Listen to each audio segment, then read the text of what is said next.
Oh, hello po sa lahat.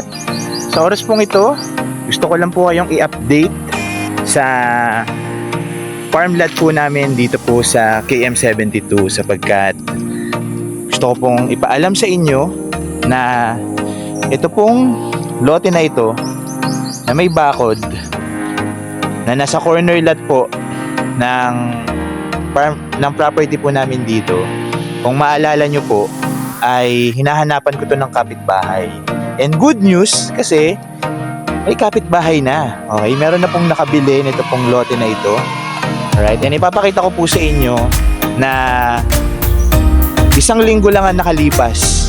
Okay, from damuhan, okay, ngayon ay kinilir agad, di ba? And sa oras na ito, napakita ko po sa inyo na right now, yung nakabili po nito, nakapitbahay noon, okay?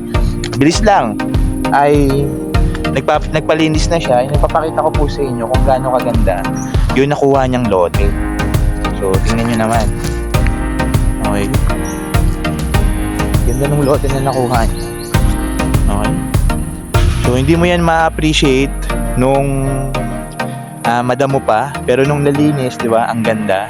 Eh, ang pinakamaganda pa po rito, dalawa silang nasa corner lot. Kasi, kung makikita nyo po, ayan, pakita ko sa inyo, ginagawa na rin yung kalsada. Okay, dalawa yung kalsada nito. Okay, so, ito yung kalsada. Papunta yan dun, paikot, palabas, dun sa may barangay road din. So, ibig sabihin, tatlo yung gate namin dito. Isa dito, tapos magkakaroon ulit ng gate dun, tapos dun sa pinakababa, meron pang gate. So, actually, ang total na gate namin dito, 4. Diba? So, ang ganda. Diba? So, ang ganda nung position ng kanyang lote. And, papakita ko sa inyo. Ayan. So, meron nang gumagawa dun. Magpapabakod na sila. Kaya, pinuntahan ko rito kasi bibigyan ko kayo ng update kasi yun nga yung nalaman ko sa buyer namin ito na nakabili nito. So, bilis, di ba? So, yun po yung kagandahan dito sa mga lote na binibenta namin dito sa KM72. Lahat po ng lote namin dito, kung mapapansin nyo, concrete road na. Okay? Meron ng linya ng tubig. Ayan. So, nakita nyo po, may linya ng tubig. Meron din kuryente. Okay? So, kakabitan sila ng kuryente rito. Lilinyahan sila. Okay? Kapag meron ng itatayo na bahay. Okay? Or kahit bahay kubo lang. Lilinyahan siya. And at the same time, malinis yung title po nito. Clean title. And at the same time, ready to use. Magagamit nyo na agad. Right? Kaya kung meron po kayong plano na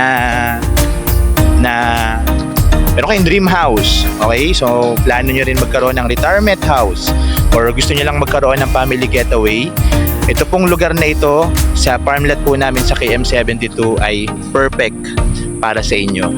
Okay?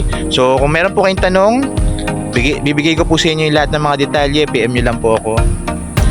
And that's it. Alright? So, yun lang po. Maraming salamat. Bye-bye.